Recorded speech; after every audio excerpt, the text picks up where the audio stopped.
Hey folks, this is Riker, and for the past week, I've been playing Diablo 4, and damn has it been exciting. In this video, I'll discuss my early impressions of Diablo 4, and talk about what information we've got on this game up to this point, including stuff that wasn't previously known to the public. Now, I must note that we were not allowed to record any footage, but they did give us footage and screenshots that we're allowed to use, so everything that you're going to be seeing here as assets was provided by Blizzard, or otherwise was from material already available on the internet. So last week, Blizzard held a press event where they invited influencers and members of the media to watch a presentation, after which we got access to a special preview build of Diablo 4 that included an early part of the game, and we could reach a max level of 25 out of 100. After that, they also held some group interviews where we got to ask questions and learn more. I'll be disseminating some of that information throughout the video here. And I also got to have an interview with Diablo 4 game director Joe Shelley and Diablo executive producer Rod Ferguson, during which I picked their brains on a few different design philosophy topics regarding Diablo 4. There's some really enlightening stuff there, and I'll have that in a separate video because this one's already a lot longer than most of you want to sit through. So, back to the press demo. There were 3 classes available to play: the barbarian, the sorcerer, and the rogue. They wanted to hold on to the necromancer and the druid so that we could still have something to discover in the future. Now, I'll avoid story spoilers in this video, but we were able to play through the prologue of the game. We were restricted to the Fractured Peaks region of the world. This is one of the 5 zones in the game. When roaming around the outer world, I was able to just go everywhere freely without ever hitting a loading screen, and it seemed that I could march straight into another adjacent zone outside of the Fractured Peaks without even hitting a loading screen. I was able to get a few steps in before the build told me, hey, stop that, and it teleported me back into the Fractured Peaks. Almost had him. Now, I'm going to put timestamps in the description below if you want to bounce around to different topics, but we'll start with the first few minutes of play. After some narrative content that sets a dark and scary mood, my barbarian found himself in the icy lands of the Fractured Peaks. As I trekked towards shelter, a pack of wolves jumped at me, and later a bear. But then skeletons started popping out of the ground to ambush me, and eventually I even started running into some familiar demons. The Fallen. Now, while these little guys are kind of goofy in Diablo 2, let's face it, when you look back, even the Fallen Shaman crying out, Golenzo, you know, they never felt all that scary, but in Diablo 4, they have a much more sinister tone to them. Instead of that verbal cry, the Fallen Shaman, they still have a very distinctive sound to them, and you can hear it from off screen, and it's this almost rattlesnake-like rattle to their staff. When they're resurrecting their minions, they shake their staff and you can hear the Now, my first quest took me into a dungeon. I had to help some poor peasants with something or other, and it felt almost like a reimagining of the Den of Evil quest from Diablo 2, except better in every way. There was greater narrative purpose, the dungeon itself felt like Diablo 1 levels of dark and gory, and there already was an epic early game boss fight at the end with actual mechanics that you need to react to and evade. It was just the perfect introduction of what was to come. Just telling you what Diablo 4 is all about. Dark, gory dungeons, an inhospitable environment fraught with danger, a world filled with superstition and the occult, and methodical, mindful combat. So, let's explore all these topics. And I'll start by briefly talking about the story without talking about the story. So, no spoilers here, but damn, I can say with 100% certainty, Diablo 4 has the best story of any Diablo game yet. I mean, I guess unless things go seriously off the rails, but I mean, they can't kill Deckard Cain with a butterfly again, am I right? Now, the devs said that the theme of the story is hatred, that hate will consume the world of Sanctuary and the heart of our characters, and that chasing after Lilith is the crux of the campaign. Now, Diablo 1's story was really simple. Diablo 2's was solid, but mostly just told in cinematics. It wasn't really in the game itself. And then Diablo 3's story, I just wasn't fond of for a number of reasons. I had a lot of problems with it, but I do applaud Blizzard's effort to inject more story into the campaign part itself. But now with Diablo 4, we have more story than all past Diablos combined, and damn is it gripping. Now, I love horror. I think most horror movies are not great, but I love really solid horror movies. And not the cheap jump scare, crowd pleaser type horrors, but creepy, dark, atmospheric, slow burn horror like Hereditary, like The Invitation, like The Witch. And by the way, I'm sure it's no coincidence that the actor who plays the father in The Witch does a voice in Diablo 4, and it is perfect casting. Diablo 4 is just pulling off the kind of horror that I love with flying colors. It is the most horrific Diablo by far. Again, without spoilers, there's this early sequence that sets the tone for the story, and it just has the perfect pacing. It takes its time, it builds up the atmosphere, the tension, really lets you savor and stew in the unsettling discomfort. It was just... mwah. The dev said that Diablo 4 is not a game you should play with kids, and yeah. Oh yeah. Okay, we're not allowed to give story spoilers, but I'll just spoil this one scene that comes later, alright? It's when we're...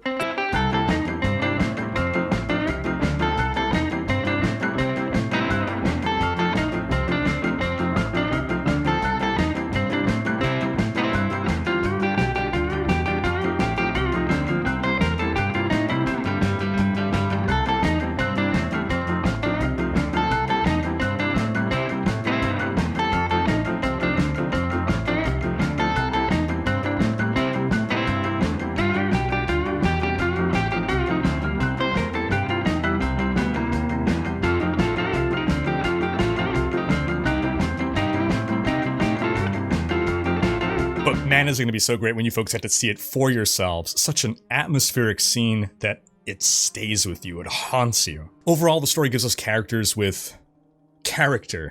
There's heart to the story. There's clever narrative devices that work our character into the story and deliver information. I felt emotions. Apart from horror, there's some touching and sad moments. I even got shivers once. Compared to Diablo 3, the storytelling is just night and day. It's hard to believe the same company made both of these games. Quality writing, no cliche, no Saturday morning cartoon villains, nothing ham-fisted. At least yet. Alright, next let's talk about character creation. The first thing you're presented with when you load into the game, the campfire scene, where you select your character class. It's really hitting those Diablo 2 nostalgia vibes. Then you have tons of customization options. You can pick either a male or female body. You got several faces to pick from, hairstyles, different accessories like earrings and nose rings. Huge selection of body paint or body markings, ranging from things that look Celtic or Druidic to things that look occult or evil, tribal, all sorts. And of course you can customize the colors. You also have makeup options and beard options. This is by far the most customization we've ever had in a Diablo game. At first, I was concerned that we would lose one of Diablo's strengths, its iconic and instantly recognizable characters. When you see an Amazon in Diablo 2, there's no question it's an Amazon, or a Demon Hunter in Diablo 3, or a Necromancer in either game. These characters have strong and distinct silhouettes, but if you give players the ability to customize their characters too heavily, then you eventually lose this distinctiveness. And it feels like in Diablo 4 they've struck the right balance. The things that you can customize don't significantly change your overall silhouette.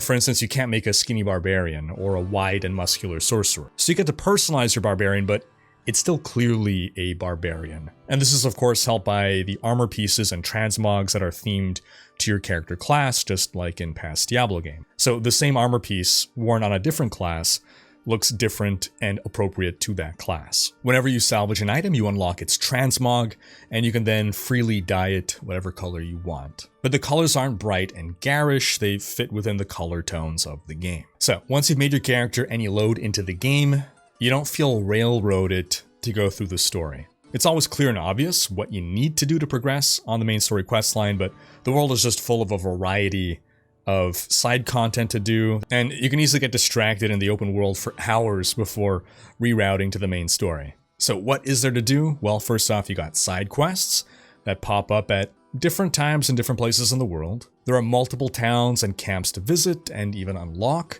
and it wasn't always clear to me how, but sometimes new side quests would become available. It seems maybe completing one thing somewhere in the world can have an impact and then unlock something else. And it helps make the world feel alive. Things change. You can generally see on the minimap where to go to complete your mission, but you aren't always handheld through literally every step. For instance, there was this one side quest. I reached the area indicated on the map, and I kept running around, trying to find whatever I needed to find. And at some point I gave up. I was ready to just leave thinking the quest was bugged, when I decided, okay, let me open up my quest log and actually read what this quest is. And the quest said something like, give thanks at the shrine by the road. So I was by the road, I saw what must have been the shrine, but there was just nothing to click on or interact with.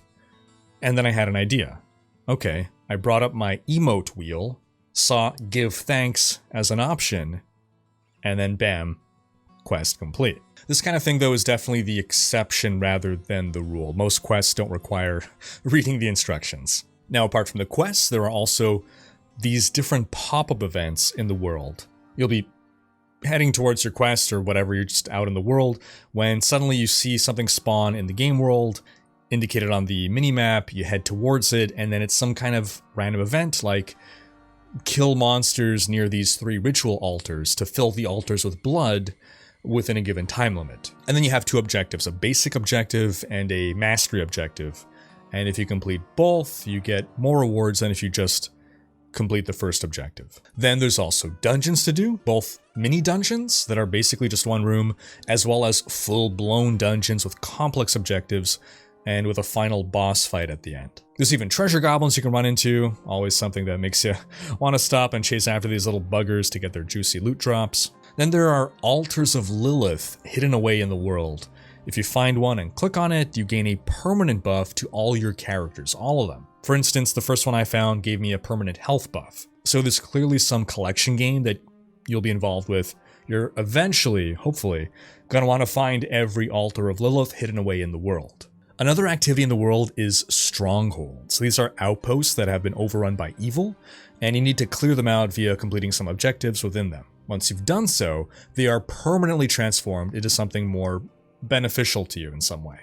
It could be a town hub with vendors and a waypoint, it could unlock new dungeons, it could even unlock a new recurring event. Either way, these are really cool. Seeing that you've made an impact on the world makes these some of the most interesting activities for me to chase. Then there's also world bosses. Yes, bosses, more than one. The dev said all content in the game can be soloable, but the one exception might be the world bosses. These are epic scale fights. The camera literally pulls back so you can witness the full scale of the boss. And seeing a bunch of people coming together to take on a boss, it's a real experience. But speaking of those other players, let's talk about them for a bit. You run into other players inside of towns, but outside you're mostly by yourself.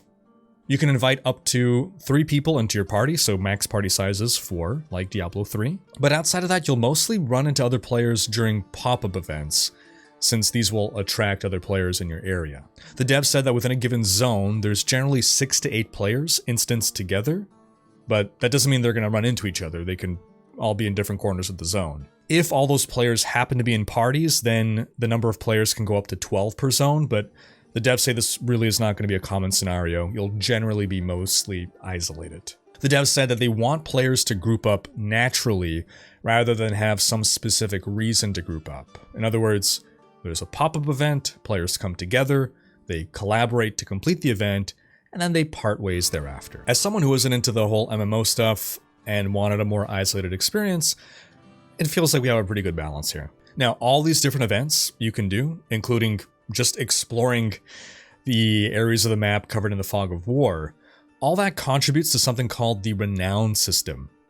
Doing all the things we listed here, they all contribute toward your renown within a given zone.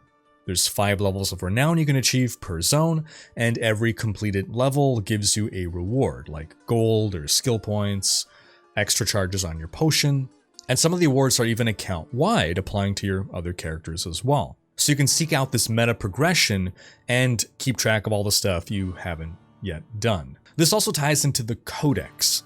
Completing some dungeons will unlock a codex power, which is basically a legendary buff that you can imbue upon a weapon. We'll talk more about that in a little bit when we talk about items. But basically, you may want to specifically hunt out certain dungeons to complete in order to unlock a specific codex power that you want for your build. All right, let's briefly talk about environments, because it's not just your characters that look great, the environments are gorgeous as well. Again, the demo was in the Fractured Peaks. This is the snowy lands of the world with a sort of Transylvanian Gothic vibe to it. There's some really visually interesting places to visit, and the game even has a system where in a couple places in the world, you reach something that you can interact with, and it's like a lookout point where the camera then shifts to a more over-the-shoulder perspective to really show off the landscape ahead of you. Then inside dungeons, which also look awesome, you have varied tile sets, and sometimes they're going to transition from one into another. And it's not like in Diablo 3 where you go through a doorway to the next level down, you hit a loading screen, and now you're in a completely different tile set. In Diablo 4 dungeons, you're going deeper into a dungeon and there's a seamless transition. Sometimes you probably won't even notice it. You're in another tile set and it just feels completely natural, completely immersive. There's also a lot of verticality to the world, both in dungeons and in the outer world. You climb up and down things in the environment. Sometimes you have to jump across a chasm or slide down a slope on a mountain, climb across a rope. This is all done by just hitting spacebar to interact with it, but it allows the devs to have more realistic geography and topography and otherwise have an extra layer of depth, literally, to the world. Okay, let's talk combat. To know how the combat feels in Diablo 4, imagine Diablo 3 combat as a baseline.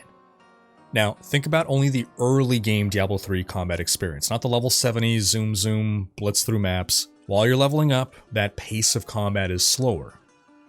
Now, add on top of that an evade mechanic. Every class has the ability to just press spacebar to execute a quick dodge. It has a cooldown, so you can't just spam it, but you could still, I guess, spam it when you're just trying to run to someplace faster. It helps you close distances.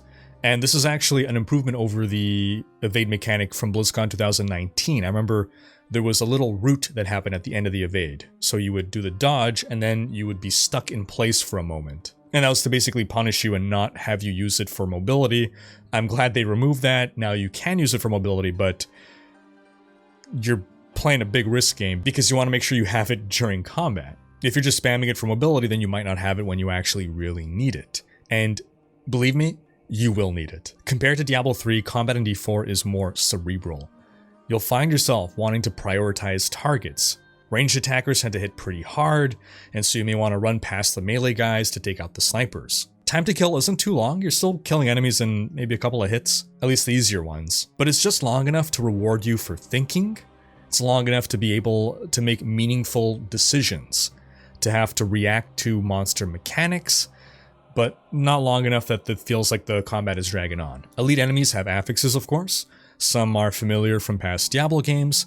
We got some new ones as well, like summoning freezing wind walls that slow you down if you walk through them. Then, while in Diablo 3 having hordes of enemies was important to the challenge, the devs explained that in Diablo 4 we shouldn't expect to see hundreds of enemies on screen all at once.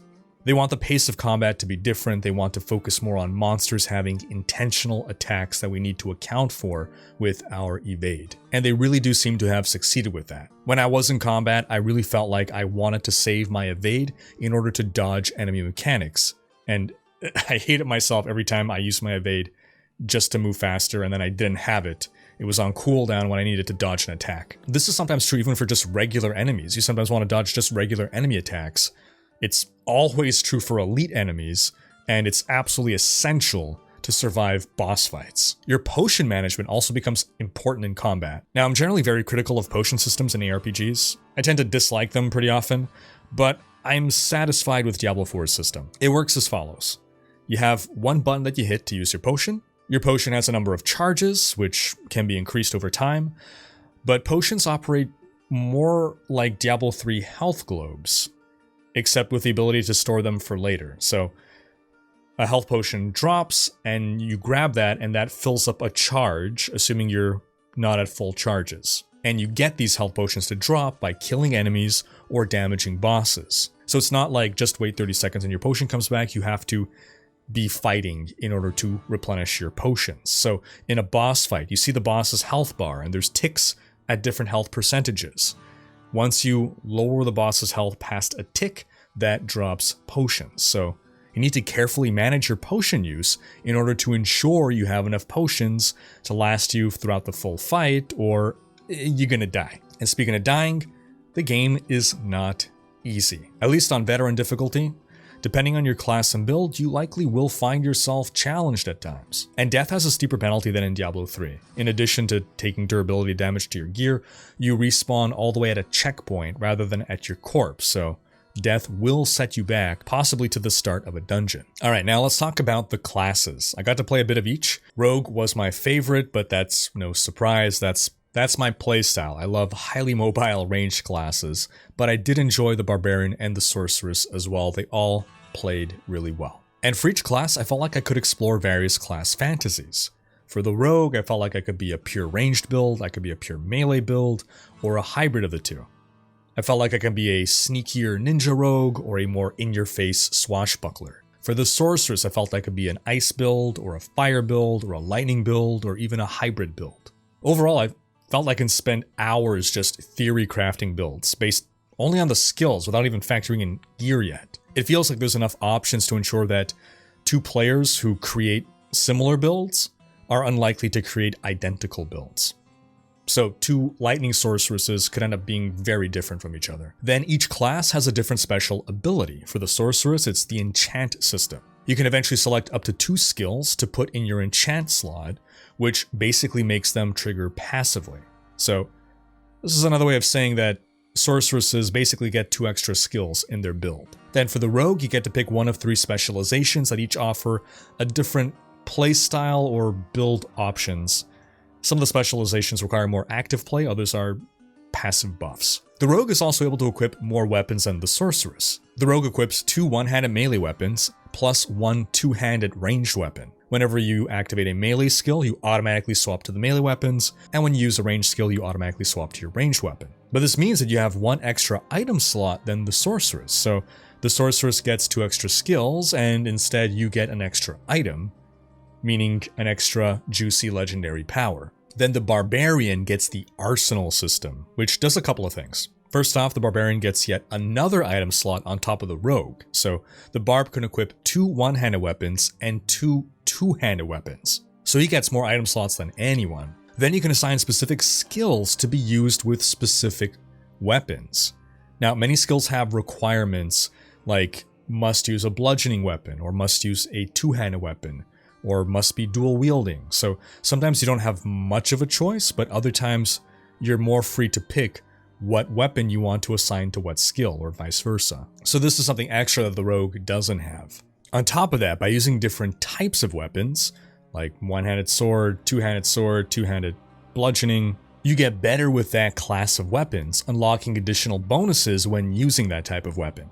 So overall, each of the classes gets something special, and the devs said that they like to pursue asymmetry. They understand this makes it more challenging to ensure all classes are equally powerful, but they want classes to be different from each other so that players have reasons to pick different classes. Now, let's talk about the skill trees. We've seen a few iterations on these throughout the years, from the first skill twigs to then a literal skill tree to what we have now, and I think we've arrived at one that works really well. You start off with a selection of basic resource generating skills. Once you've put enough points into those, you progress deeper down the skill tree, where you get to pick from a selection of resource spending skills. Then after enough points, you move on to other kinds of skills, generally more utility type, eventually coming to an ultimate. And all throughout the tree, there are passive skills that you can put points into as well for passive bonuses. Every active skill can have a max of 5 points put into it, and then as an offshoot from that active skill, you can also choose to apply a point into an upgrade that modifies the skill in some way. And if you do that, then there's 2 other upgrades where you can only pick one or the other to finish customizing your skill. Overall, I liked the layout and felt I had actual build choices to make. I felt like I could make multiple different builds through the skill tree, and that the skill tree could facilitate different kinds of builds, like a crit-based build or a build that focuses on crowd control. Alright, now let's talk about items. In Diablo 4, you got normal items, magic, rare, legendary, sacred legendary, ancestral legendary, and unique items. Normal items have no magic affixes, But some items have just base affixes, so a sword and an axe, they'll each have some kind of a base affix. It's just inherent to the item type. Then as you go from magic to rare to legendary, you get more and more random magic affixes added. Legendary items additionally have a random legendary power on them. Sacred and ancestral items only start dropping at high level endgame. The devs said that once you start seeing sacred items drop, that's basically the only type of item you want to look for from that point, and presumably the same would hold true for ancestral items. Evidently that was all beyond the scope of the press demo. Then unique items are best in slot endgame items. They're basically supercharged versions of legendary items that are meant to deliver on a very strong fantasy, and they always have a set suite of stats. They're also supposed to be incredibly rare. The dev said that the average player can expect to find only a couple throughout an entire season. They only start dropping a much higher level, and they're meant to be pinnacle items for specific builds.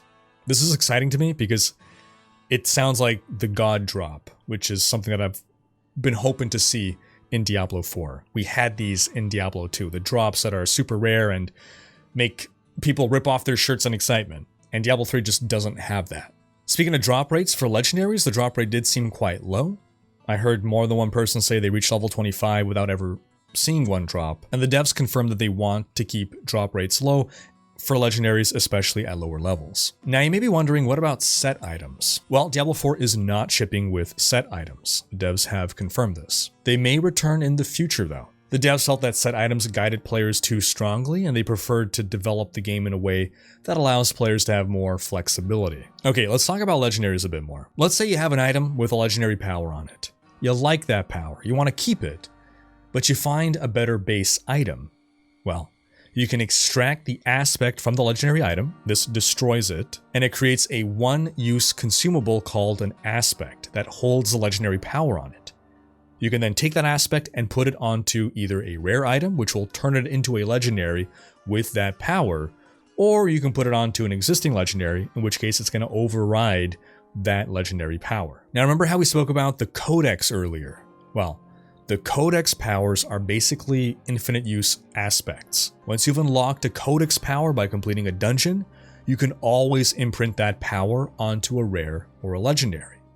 However, these codex powers will always be weaker versions of what can roll on an item. Basically, legendary powers can roll on a range, and the codex versions will always roll the minimum. So the codex is a deterministic way to hunt for a specific power that you want, but you'll eventually still want to farm for the random legendary drop in order to get an improved version. And the devs estimate that about half of the legendary powers in the game can be acquired via the codex. Also worth mentioning, aspects can only be imprinted on specific types of items, so an aspect may be able to apply to a weapon or jewelry slot, but not onto boots.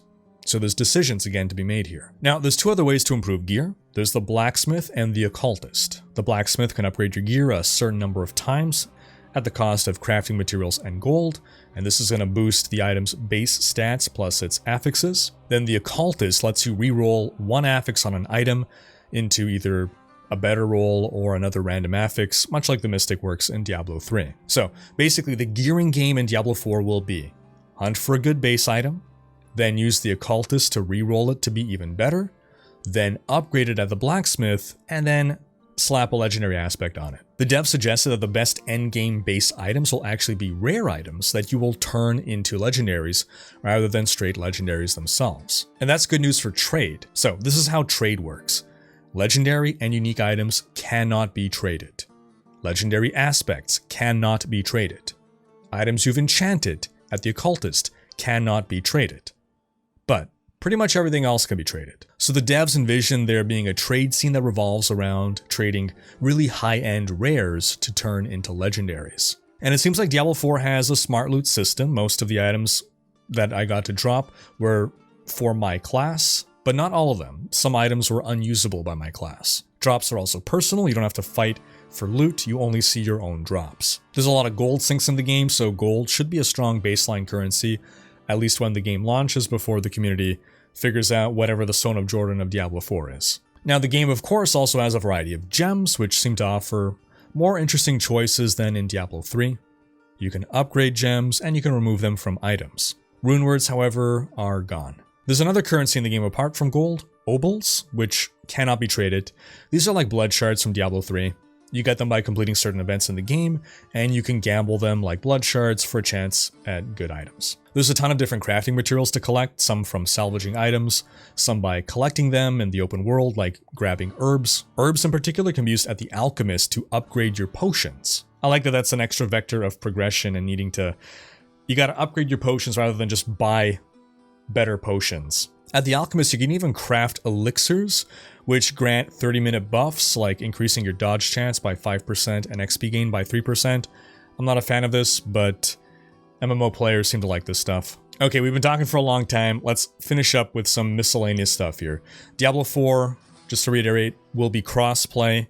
It's also going to have cross-progression between PC and console, so you can be on PC, you're playing with your buddy on Xbox, then you can take your same character, go on your Xbox, and keep playing with that same character. Console will also have couch co-op, and the game is regionless, meaning if you are in Europe, you can play with people in North America, no problem. You don't have to change server or make a new character or anything like that. Another thing, the devs said that endgame is a high priority for them. They want to launch with lots of endgame, and we'll get more details on that endgame soon. They confirmed that they recently wrapped up the endgame beta, and we got a video over here where we discuss the various endgame elements of Diablo 4. The devs reiterated that they'll be releasing new seasons on a 3-month cycle, and they confirmed that they plan to have regular story expansions. Expansions, plural. Oh, and they teased a very big announcement happening at the Game Awards tomorrow night, so stay tuned for that, as I'll definitely be covering it. Also stay tuned for my video about my interview with Joe Shelley and Rod Ferguson. Thanks for watching. Special thanks to my Twitch, Patreon, and YouTube supporters for making these videos possible.